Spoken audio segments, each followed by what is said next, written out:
ದೇವರು ದೇವರೇ ಆಗಿದ್ದಾನೆಂಬುದು ಪ್ರಾಮುಖ್ಯ ಅಂಶ. ಚಿಕ್ಕ ಮಾನವನು ಅದನ್ನು ಎಂದಿಗೂ ಬದಲಾಯಿಸಲಾರ.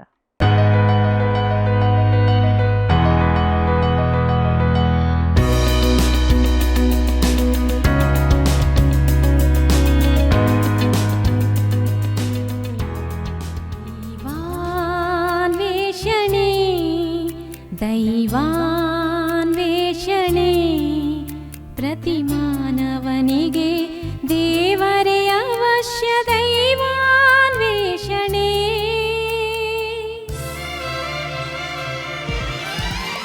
ದೈವಾನ್ವೇಷಣೆ ದೈವಾನ್ವೇಷಣೆ ದೈವಾನ್ವೇಷಣೆ ದೈವಾನ್ವೇಷಣೆ ಪ್ರತಿ ಮಾನವನಿಗೆ ದೇವರೇ ಅವಶ್ಯ. ದೈವಾನ್ವೇಷಣೆ ದೈವಾನ್ವೇಷಣೆ ದೈವಾನ್ವೇಷಣೆ ದೈವಾನ್ವೇಷಣೆ ದೈವಾನ್ವೇಷಣೆ.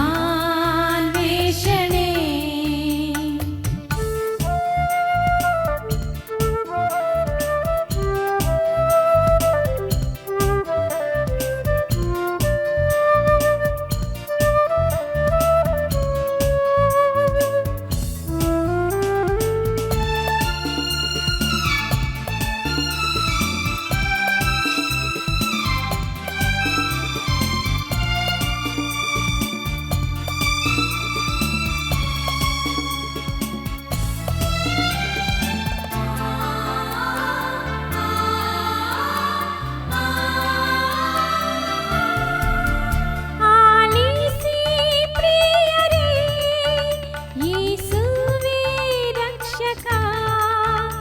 ಆಲಿಸಿ ಪ್ರಿಯರೇ, ಯೇಸುವೇ ರಕ್ಷಕ. ಬೇಗನೆ ಬಂದು ರಕ್ಷಣೆ.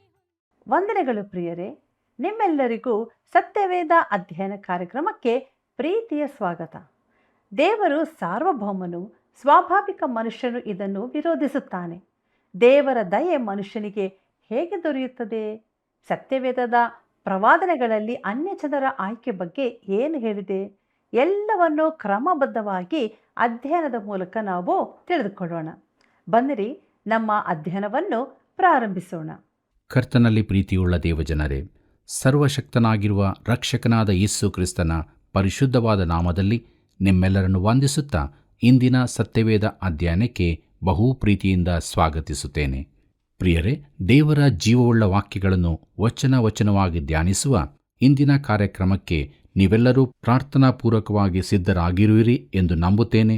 ನಮ್ಮ ಧ್ಯಾನವನ್ನು ಪ್ರಾರಂಭಿಸುವಾಗ ಇಸ್ರಾಯೇಲ್ಯರ ಆಯ್ಕೆಯು ದೇವರ ಸಾರ್ವಭೌಮ ಉದ್ದೇಶದಲ್ಲಿತ್ತು ಎಂಬ ವಿಚಾರವನ್ನು ನೋಡೋಣ.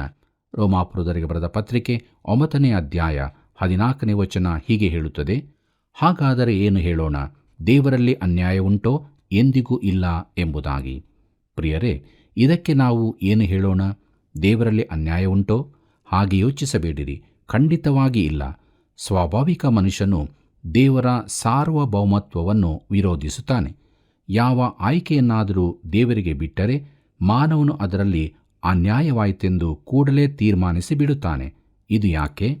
ಪ್ರಿಯರೇ, ವಿಶೇಷವಾದ ಸಂಗತಿ ಎಂದರೆ ನಾವು ಮನುಷ್ಯರ ತೀರ್ಮಾನಗಳನ್ನು ಪ್ರಶ್ನಿಸುವುದಿಲ್ಲ, ಆದರೆ ದೇವರ ತೀರ್ಮಾನಗಳನ್ನು ಪ್ರಶ್ನಿಸುತ್ತೇವೆ. ದೇವರ ಗೂಢವಾದ ವ್ಯವಹಾರಗಳಲ್ಲಿ ನಾವು ಪ್ರವೇಶಿಸಲಾಗದಿದ್ದರೂ ಆತನು ನ್ಯಾಯವನ್ನೇ ನಡೆಸುತ್ತಾನೆಂದು ನಂಬಬಹುದು. ದೇವರ ಆಯ್ಕೆಯನ್ನು ನಾವು ತಪ್ಪಿಸಲಾಗುವುದಿಲ್ಲ, ಇಲ್ಲವೇ ದೇವರ ಸಾರ್ವಭೌಮ ಆಯ್ಕೆಯನ್ನು ಮಾನವನ ಸ್ವತಂತ್ರ ಚಿತ್ತದೊಂದಿಗೆ ಸೇರಿಸಲಿಕ್ಕೂ ಆಗುವುದಿಲ್ಲ. ಇವೆರಡೂ ಸತ್ಯವೇ. ಇದು ದೇವರ ವಿಶ್ವವಾಗಿದೆ ಎಂಬುದನ್ನು ನೆನಪಿನಲ್ಲಿಡೋಣ. ಆತನು ಸಾರ್ವಭೌಮನಾಗಿದ್ದಾನೆ. ನಾನು ಆ ವಿಶ್ವದಲ್ಲಿನ ಒಂದು ಚಿಕ್ಕ ಕ್ರಿಮಿ ಮಾತ್ರ. ನನ್ನ ಉಸಿರನ್ನು ಆತನು ಯಾವಾಗಲೂ ತೆಗೆದು ಬಿಡಬಹುದು. ನಾನು ಆತನೆದುರಿಗೆ ನಿಂತು ನೇರವಾಗಿ ಆತನೊಡನೆ ನೀನ್ಯಾಕೆ ಹೀಗೆ ಮಾಡುತ್ತೀ ಎಂದು ಕೇಳುವ ಧೈರ್ಯ ನನಗಿದೆಯೋ? ಹೀಗೆ ಕೇಳುವುದಾದರೆ ಅದು ಅತಿಯಾದ ದಂಗೆಯಾಗಿರುತ್ತದೆ. ನನ್ನ ಸೃಷ್ಟಿಕರ್ತನೂ ವಿಮೋಚಕನೂ ಆಗಿರುವ ಆತನ ಪ್ರತಿಯೊಂದು ಆಯ್ಕೆಯೂ ಸರಿಯಾದದ್ದೇ ಆಗಿರುತ್ತದೆಂದು ತಿಳಿದುಕೊಂಡು ಆತನಿಗೆ ವಂದಿಸಬೇಕು. ಆತನ ಕ್ರಿಯೆಗಳು ನಿನಗೆ ಇಷ್ಟವಾಗದಿದ್ದರೆ ನೀನು ಆತನ ವಿಶ್ವದಿಂದ ಹೊರಬಂದು ನಿನ್ನ ಆಳ್ವಿಕೆ ನಡೆಸಲಿಕ್ಕಾಗುವಂತೆ ನಿನ್ನದೇ ಪ್ರತ್ಯೇಕ ವಿಶ್ವವನ್ನು ರಚಿಸಿಕೊಳ್ಳಬೇಕು. ಆದರೆ ಆತನ ವಿಶ್ವದೊಳಗೆ ನೀನು ಇರುವವರೆಗೆ ಆತನ ನಿಯಮಗಳನ್ನು ಪಾಲಿಸಲೇಬೇಕಾಗಿದೆ. ಈ ನಿಕೃಷ್ಟ ಮಾನವನು ಸರ್ವಶಕ್ತ ದೇವರೆದುರಿಗೆ ತಲೆಬಾಗಿ ಮೊಣಕಾಲುಗಳನ್ನು ಬಗ್ಗಿಸಿ ನೀನು ಯಾವ ಅನೀತಿಯುತವಾದದನ್ನು ಮಾಡಲಿಲ್ಲ ಎಂದು ಒಪ್ಪಿಕೊಳ್ಳಲೇಬೇಕು. ರೋಮಾಪುರದವರಿಗೆ ಬರೆದ ಪತ್ರಿಕೆ 9ನೇ ಅಧ್ಯಾಯ 15ನೇ ವಚನವನ್ನು ಗಮನಿಸಿರಿ. ಅಲ್ಲಿ ಹೀಗೆ ಬರೆದದೆ, ಯಾವನ ಮೇಲೆ ನನ್ನ ಕರುಣೆಯುಂಟೋ ಅವನನ್ನು ಕರುಣಿಸುವೆನು, ಯಾವನ ಮೇಲೆ ನನ್ನ ಕನಿಕರವಿದೆಯೋ ಅವನಿಗೆ ಕನಿಕರ ತೋರಿಸುವೆನು ಎಂದು ದೇವರು ಮೋಶೆಗೆ ಹೇಳಿರುತ್ತಾನಷ್ಟೇ ಎಂಬುದಾಗಿ. ಕರ್ತನಲ್ಲಿ ಪ್ರಿಯರೇ, ಮೋಶೆಯು ದೇವರ ಮಹಿಮೆಯನ್ನು ಕಾಣಬೇಕೆಂದು ಆಶೆಪಟ್ಟನು. ಆಗ ದೇವರು ಹೇಳಿದನು, ಮೋಶೆಯೇ, ನಿನಗೆ ನನ್ನ ಮಹಿಮೆಯನ್ನು ತೋರಿಸ್ತೇನೆ, ಆದರೆ ನೀನು ಮೋಶೆ ಎಂಬ ಕಾರಣಕ್ಕಾಗಿ ಅಲ್ಲ. ಮೋಶೆ ಒಬ್ಬ ವಿಶೇಷ ವ್ಯಕ್ತಿಯಾಗಿದ್ದನು. ಅವನು ಇಸ್ರಾಯೇಲ್ಯರನ್ನು ಅರಣ್ಯ ಮಾರ್ಗವಾಗಿ ನಡೆಸಿಕೊಂಡು ಹೋಗುತ್ತಿದ್ದನು. ದೇವರು ಹೇಳಿದನು, ಯಾರ ಮೇಲೆ ನನ್ನ ಕರುಣೆಯುಂಟೋ ಅವರಿಗೆ ಕರುಣೆ ತೋರಿಸುವೆನು. ನೀನು ಮೋಶೆಯಾಗಿರುವುದರಿಂದ ನಾನಿದನ್ನು ನಿನಗೆ ಮಾಡುವುದಿಲ್ಲ, ಆದರೆ ನಾನು ದೇವರಾಗಿರುವುದಕ್ಕಾಗಿ ಇದನ್ನು ಮಾಡುತ್ತೇನೆ ಎಂದು. ಪ್ರಿಯರೇ, ದೇವರು ನನ್ನನ್ನು ಯಾಕೆ ರಕ್ಷಿಸಿದನೆಂದು ತಿಳಿದಿದೆಯೋ ಅದು ನಾನು ಆತನನ್ನು ಪ್ರೀತಿಸುವುದಕ್ಕಾಗಿ ಅಲ್ಲ, ಆದರೆ ಆತನು ದೇವರಾಗಿರುವುದಕ್ಕಾಗಿ. ಆಯ್ಕೆ ಮಾಡಿದ್ದು ಆತನೇ. ನಾನು ತಲೆಬಾಗಿ ಅದನ್ನು ಒಪ್ಪಿಕೊಳ್ಳುತ್ತೇನೆ. ಮುಂದಕ್ಕೆ ನೋಡೋಣ. ರೋಮಾಪುರದವರಿಗೆ ಬರೆದ ಪತ್ರಿಕೆ 9ನೇ ಅಧ್ಯಾಯ 16ನೇ ವಚನವನ್ನು ಅಲ್ಲಿ ಹೀಗೆ ಬರೆದದೆ, ಆದದರಿಂದ ದೇವರ ದಯವು ಮನುಷ್ಯರಿಗೆ ಇಚ್ಛಯಿಸುವುದರಿಂದಾಗಲಿ ಪ್ರಯತ್ನಿಸುವುದರಿಂದಾಗಲಿ ದೊರೆಯದೆ ದೇವರು ಕರುಣಿಸುವುದರಿಂದಲೇ ದೊರೆಯುತ್ತದೆ ಎಂಬುದಾಗಿ. ಪ್ರೀತಿಯುಳ್ಳ ದೇವಜನರೇ, ದೇವರ ದಯೆಯು ಮಾನವ ಚಿತ್ತವನ್ನು ನೋಡಿಯಾಗಲಿ ಮಾನವ ಪ್ರಯತ್ನದಿಂದಾಗಲಿ ದೊರೆಯುವಂಥದ್ದಲ್ಲ. ಮಾನವ ಚಿತ್ತ ಕೆಲಸಗಳು ದೇವರ ಕಾರ್ಯಗಳ ಮೇಲೆ ಯಾವ ಪ್ರಭಾವವನ್ನೂ ಬೀರಲಾರವು. ತನ್ನ ತೀರ್ಮಾನ ಪ್ರಯತ್ನಗಳ ಫಲವಾಗಿ ದೇವರು ತನ್ನ ಮೇಲೆ ದಯೆ ತೋರಿಸ್ತಾನೆಂದು ಮಾನವನು ನೆನೆಸುತ್ತಾನೆ. ಸ್ಟಿಫ್ಲರ್ ಎಂಬವರು ಇದನ್ನು ಸಂಕ್ಷಿಪ್ತವಾಗಿ ಹೇಳುತ್ತಾರೆ, ಒಡಂಬಡುವುದು ಹಾಗೂ ಪ್ರಯತ್ನಿಸುವುದು ದಯೆಯನ್ನು ಹೊಂದಿದರ ಗುರುತಾಗಿರಬಹುದು, ಆದರೆ ದಯೆಯನ್ನು ಉಂಟುಮಾಡುವ ಸಂಗತಿಗಳಾಗಿರುವುದಿಲ್ಲ. ದೇವರು ದಯೆ ತೋರಿಸ್ತಾನೆ ಮತ್ತು ಆತನು ದೇವರಾಗಿರುವುದರಿಂದ ಹಾಗೆ ಮಾಡುತ್ತಾನೆ. ಆತನನ್ನು ಪ್ರಶ್ನೆ ಮಾಡಲು ನಾವು ಯಾರು? ನಾನಂತೂ ಆತನೆದುರು ವಂದಿಸುತ್ತೇನೆ. ದೇವರಿಗೆ ಮಹಿಮೆಯಾಗಲಿ. ರೋಮಾಪುರದವರಿಗೆ ಬರೆದ ಪತ್ರಿಕೆ 9ನೇ ಅಧ್ಯಾಯ 17 ಮತ್ತು 18ನೇ ವಚನವನ್ನು ಗಮನಿಸಿರಿ. ಅಲ್ಲಿ ಹೀಗೆ ನೋಡುತ್ತೇವೆ, ದೇವರು ಫರೋಹನನ್ನು ಕುರಿತು, ನಾನು ನಿನ್ನಲ್ಲಿ ನನ್ನ ಶಕ್ತಿಯನ್ನು ತೋರಿಸಿ ನನ್ನ ಹೆಸರನ್ನು ಲೋಕದಲ್ಲೆಲ್ಲ ಪ್ರಖ್ಯಾತಪಡಿಸಬೇಕೆಂಬ ಉದ್ದೇಶದಿಂದಲೇ ನಿನ್ನನ್ನು ಉನ್ನತ ಸ್ಥಾನಕ್ಕೆ ತಂದಿದ್ದೇನೆಂದು ಹೇಳಿದನೆಂಬುದಾಗಿ ಶಾಸ್ತ್ರೋಕ್ತಿ ಉಂಟು. ದೇವರು ಯಾರನ್ನು ಕರುಣಿಸಿದರೂ ಯಾರನ್ನು ಕಠಿಣಪಡಿಸಿದರೂ ಅದೆಲ್ಲವೂ ಆತನ ಇಷ್ಟಾನುಸಾರವಾಗಿಯೇ ಇದೆ ಎಂಬುದು ಇದರಿಂದ ತೋರಿಬರುತ್ತದೆ ಎಂಬುದಾಗಿ. ಪ್ರೀತಿಯುಳ್ಳ ದೇವಜನರೇ, ತಾನು ಫರೋಹನನ್ನು ಉಪಯೋಗಿಸಿದನೆಂದು ದೇವರು ಹೇಳುತ್ತಾನೆ, ಆದರೆ ಅವನು ಆರಿಸಲ್ಪಟ್ಟವನಲ್ಲ ಎಂದು ನೀನು ಹೇಳಬಹುದು. ಹೌದು, ಅವನು ಆರಿಸಲ್ಪಟ್ಟವನಲ್ಲ. ದೇವರು ಅವನಿಗೆ ಕೊಟ್ಟ ಸಂದರ್ಭಗಳನ್ನು ಗಮನಿಸಿರಿ. ಫರೋಹನು ಹೀಗೆ ಹೇಳಬಹುದಿತ್ತು, ನಾನು ಫರೋಹನು, ಇಲ್ಲಿನ ತೀರ್ಮಾನಗಳನ್ನೆಲ್ಲ ನಾನೇ ಮಾಡುವವನು, ಇಸ್ರಾಯೇಲ್ಯರನ್ನು ನಾನು ಹೋಗಗೊಡಿಸುವುದಿಲ್ಲ ಎಂಬುದಾಗಿ. ಆದರೆ ದೇವರು ಹೇಳುತ್ತಾನೆ, ನೀನು ಹಾಗೆ ನೆನೆಸುತ್ತಿ, ಆದರೆ ಅವರು ಹೋಗುವಂತೆ ನಾನು ಮಾಡುತ್ತೇನೆ. ದೇವರ ಚಿತ್ತವೇ ನೆರವೇರುತ್ತದೆ. ದೇವರು ಫರೋಹನ ಹೃದಯವನ್ನು ಕಠಿಣಪಡಿಸಿದನೆಂದು ವಾಕ್ಯ ಹೇಳುವಾಗ ಅದರ ಅರ್ಥ ಫರೋಹನ ಹೃದಯದಲ್ಲಿದ್ದ ತೀರ್ಮಾನವನ್ನೇ ಕೈಕೊಳ್ಳುವಂತೆ ದೇವರು ಫರೋಹನನ್ನು ಒತ್ತಾಯಿಸಿದನು ಎಂಬುದಾಗಿ. ಪ್ರಿಯರೇ, ಫರೋಹನನ್ನು ತಾನು ಮಾಡಬೇಕೆಂದು ನೆನೆಸಿದ್ದನ್ನೇ ಮಾಡುವಂತೆ ದೇವರು ಮಾಡಿದನು. ಪ್ರಿಯರೇ, ನರಕದಲ್ಲಿರುವ ಯಾರೂ ತಾನು ಅಲ್ಲಿ ಬರಬೇಕೆಂದು ಆಯ್ಕೆ ಮಾಡದೆ ಬಂದವರಲ್ಲ. ನಿನ್ನ ತೀರ್ಮಾನವನ್ನೇ ನೀನೇ ಮಾಡಬೇಕು.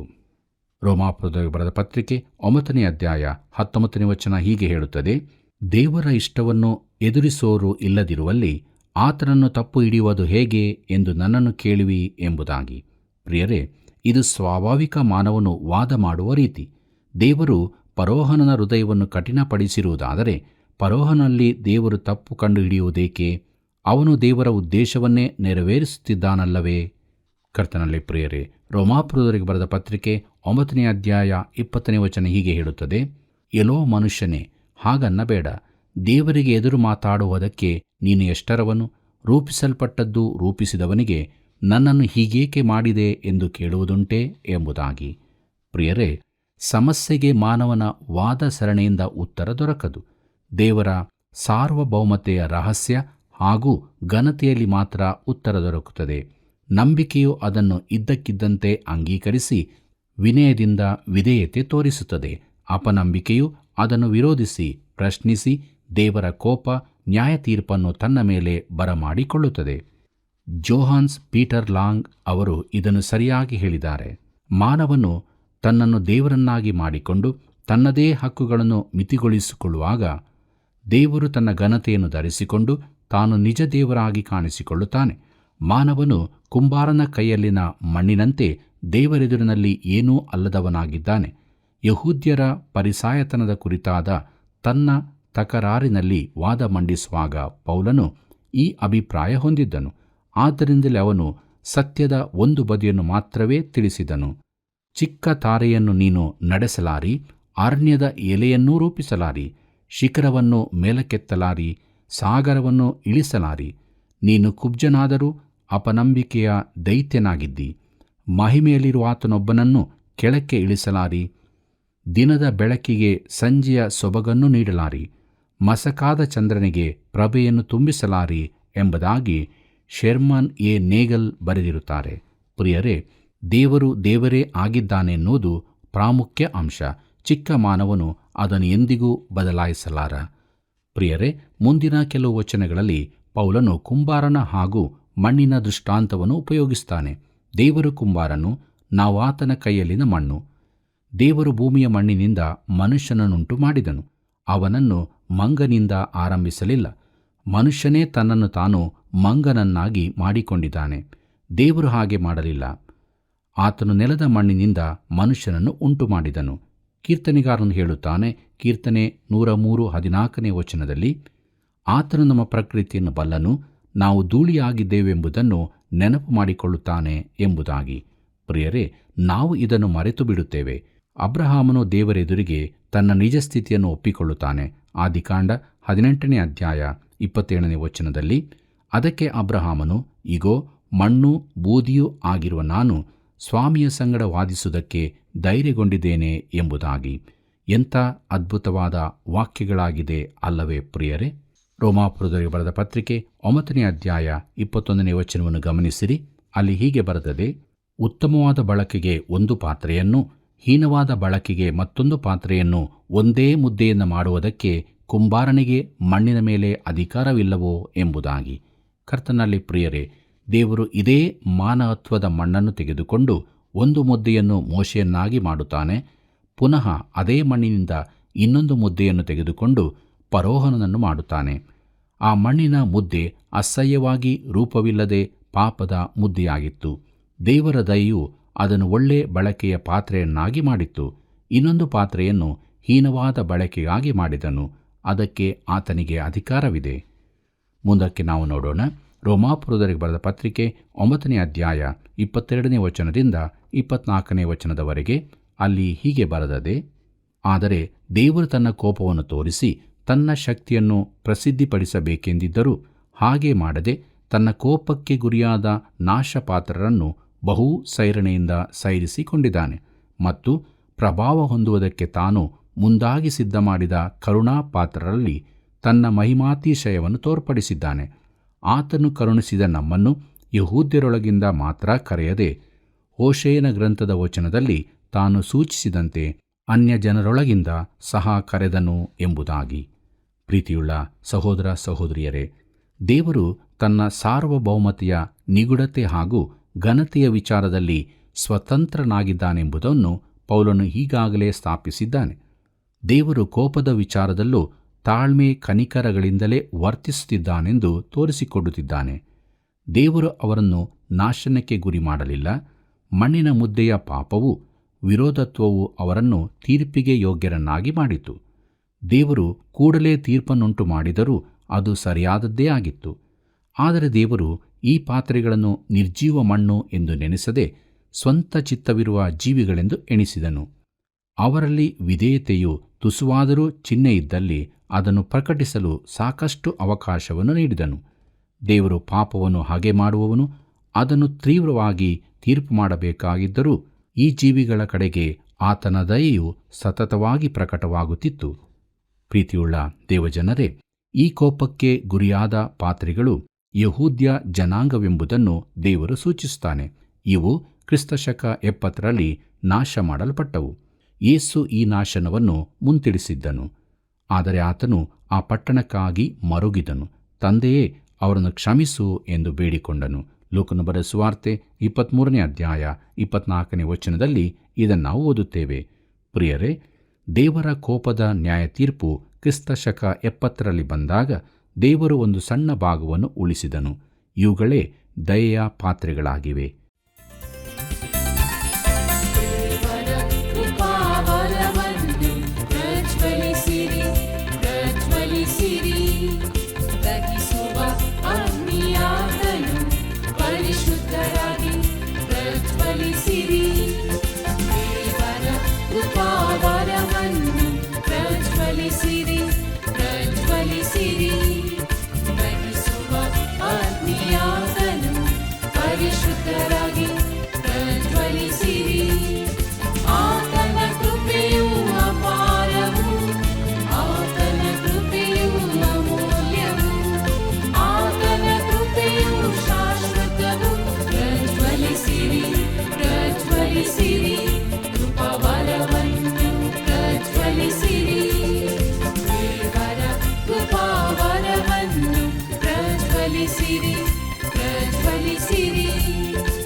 ಮುಂದಕ್ಕೆ ನಾವು ನೋಡೋಣ ಸತ್ಯವೇದದ ಪ್ರವಾದನೆಗಳಲ್ಲಿ ಅನ್ಯಜನರ ಆಯ್ಕೆ ಎಂಬುದಾಗಿ.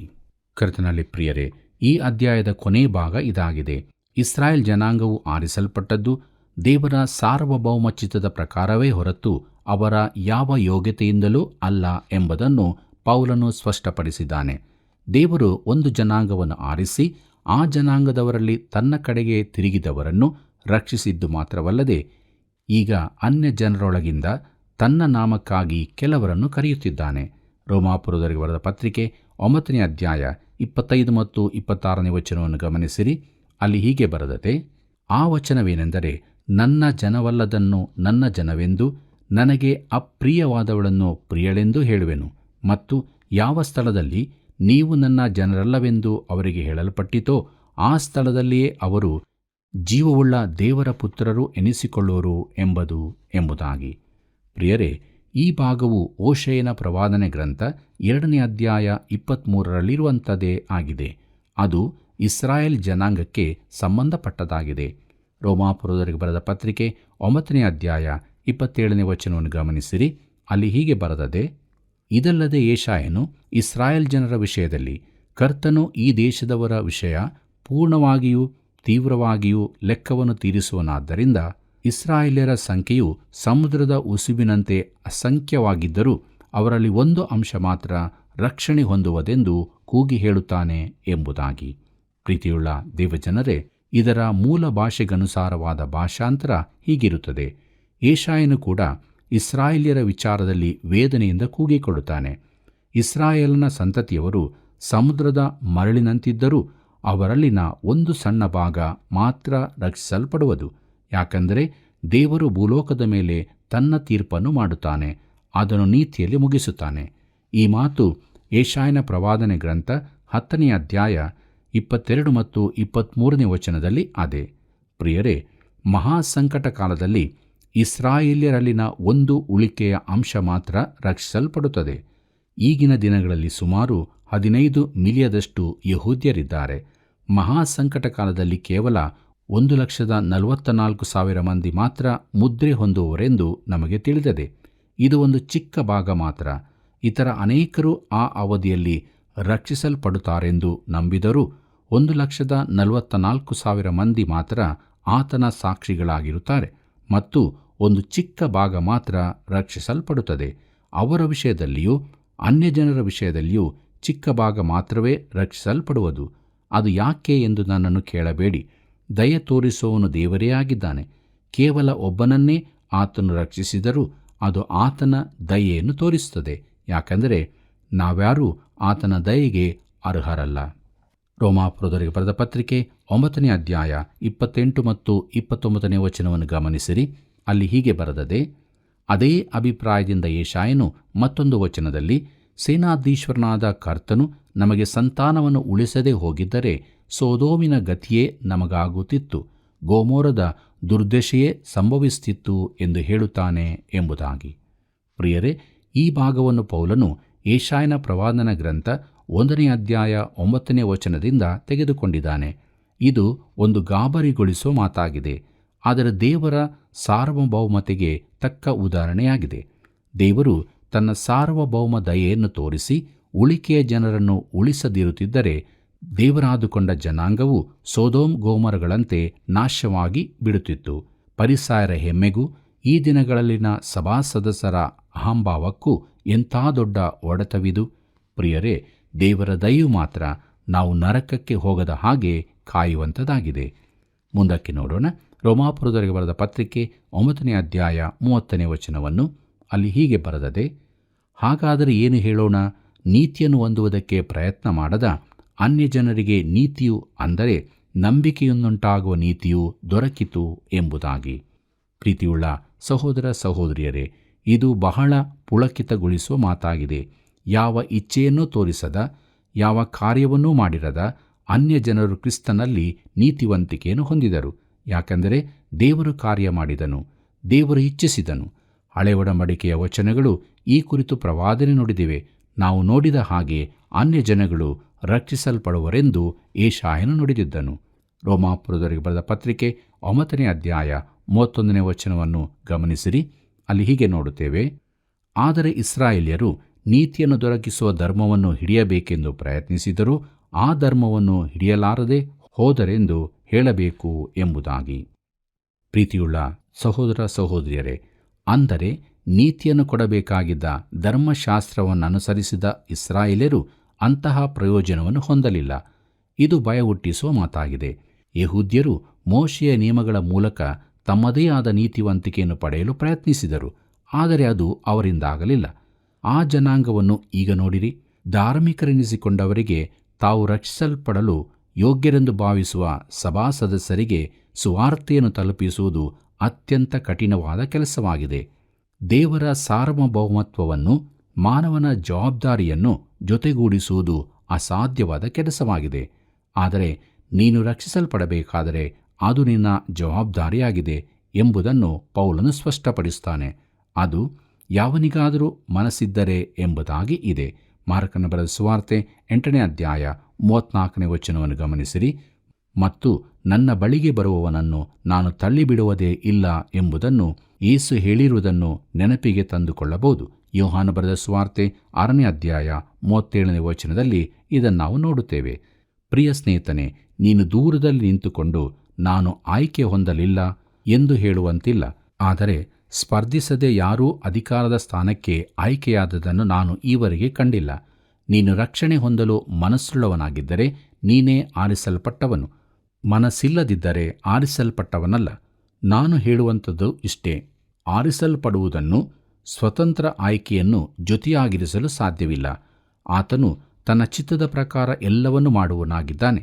ಆತನ ಚಿತ್ತವೆಲ್ಲವೂ ಸರಿಯಾದದ್ದಾಗಿಯೇ ಇರುತ್ತದೆ. ಆತನಲ್ಲಿ ಯಾವ ಅನೀತಿಯೂ ಇರುವುದಿಲ್ಲ. ಆತನು ಯಾವ ತಪ್ಪನ್ನೂ ಮಾಡಲಾರನು.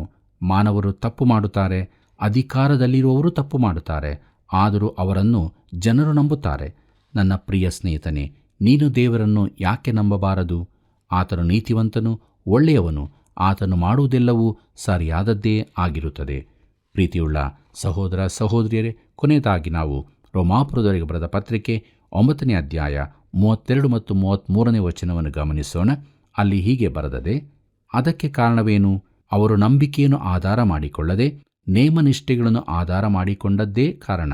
ಇಗೋ, ಚಿಯೋನಿನಲ್ಲಿ ಎಡವುವ ಕಲ್ಲನ್ನು, ಮುಗ್ಗರಿಸುವ ಬಂಡೆಯನ್ನು ಇಡುತ್ತೇನೆಂತಲೂ, ಅದರ ಮೇಲೆ ನಂಬಿಕೆ ಇಡುವವನು ಆಶಾಭಂಗ ಪಡುವುದಿಲ್ಲವೆಂತಲೂ ಶಾಸ್ತ್ರದಲ್ಲಿ ಬರೆದದೆಯಲ್ಲ. ಆ ಎಡವುವ ಕಲ್ಲಿಗೆ ಅವರು ಎಡವಿ ಬಿದ್ದರು ಎಂಬುದಾಗಿ. ಕರ್ತನಲ್ಲಿ ಪ್ರಿಯರೇ, ಈ ಮಾತುಗಳು ಯೆಶಾಯನ ಪ್ರವಾದನೆ ಗ್ರಂಥ 8ನೇ ಅಧ್ಯಾಯ 14ನೇ ವಚನ ಹಾಗೂ 28ನೇ ಅಧ್ಯಾಯ 16ನೇ ವಚನದಿಂದ ತೆಗೆದದ್ದಾಗಿದೆ. ಯಹೂದ್ಯರು ಎಡವಿದರು, ಅನ್ಯಜನಗಳಿಗೆ ಕ್ರೂಜಿಯು ಹುಚ್ಚುಮಾತಾಗಿದೆ, ಆದರೆ ನಂಬುವವನು ಅವನು ಯಹೂದ್ಯನಾಗಲಿ ಅನ್ಯನಾಗಲಿ ರಕ್ಷಿಸಲ್ಪಡುತ್ತಾನೆ. ದೀನನಾದವನು ಸರಳ ನಂಬಿಕೆಯೊಂದಿಗೆ ಬರುತ್ತಾನೆ. ಪ್ರಾಕೃತ ಮನುಷ್ಯನು ತನ್ನ ಸ್ವಾಭಾವಿಕ ಪ್ರಯತ್ನಗಳಿಂದ ರಕ್ಷಣೆಯನ್ನುಂಟು ಮಾಡಲು ಪ್ರಯತ್ನಿಸುತ್ತಾನೆ. ದೇವರ ಸಾರ್ವಭೌಮತೆಯನ್ನು, ಮಾನವನ ಜವಾಬ್ದಾರಿಕೆಯನ್ನು ಜೊತೆಗೂಡಿಸಲು ಪ್ರಯತ್ನಿಸುತ್ತಾನೆ. ಆದರೆ ಮಾನವನ ಈ ಚಿಕ್ಕ ಮನಸ್ಸು ಇದಕ್ಕೆ ತಕ್ಕ ಸಾಮರ್ಥ್ಯವನ್ನು ಹೊಂದಿದ್ದಾಗಿರುವುದಿಲ್ಲ.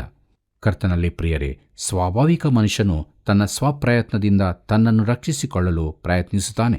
ಇದು ಅಸಾಧ್ಯವಾಗಿದೆ. ಆದರೆ ದೇವರು ಕೃಪೆಯಿಂದ ಯೇಸು ಕ್ರಿಸ್ತನಿಂದ ನಮಗೆ ರಕ್ಷಣೆಯ ಜೀವಿತವನ್ನು ತೆರೆದಿಟ್ಟನು. ಆದುದರಿಂದ ದೇವರ ಕೃಪೆಯನ್ನು ವ್ಯರ್ಥಗೊಳಿಸದೆ ನಮ್ಮ ರಕ್ಷಣೆಯನ್ನು ನಾವು ಸಂಪಾದಿಸಿಕೊಂಡವರಾಗಿ ಆತನನ್ನು ಹಿಂಬಾಲಿಸುತ್ತಾ ದೇವ ಭಯಭಕ್ತಿಯ ಜೀವಿತವನ್ನು ನಾವು ಮಾಡೋಣವೇ? ಹಾಗಾಗುವಂತೆ ದೇವರು ನಮಗೆ ತನ್ನ ಸಹಾಯವನ್ನು ಕೊಟ್ಟು ನಡೆಸಲಿ. ಕರ್ತನ ಕೃಪೆಯು ಸದಾ ನಿಮ್ಮ ಸಂಗಡ ಇರಲಿ. ಪ್ರಿಯರೇ, ದೇವರ ಸಾರ್ವಭೌಮ ಆಯ್ಕೆಯನ್ನು ಮಾನವನ ಸ್ವತಂತ್ರ ಚಿತ್ತದೊಂದಿಗೆ ಸೇರಿಸಲಿಕ್ಕೆ ಆಗುವುದಿಲ್ಲ. ಆತನ ಆಯ್ಕೆಯನ್ನು ತಪ್ಪಿಸಲಾಗುವುದಿಲ್ಲ.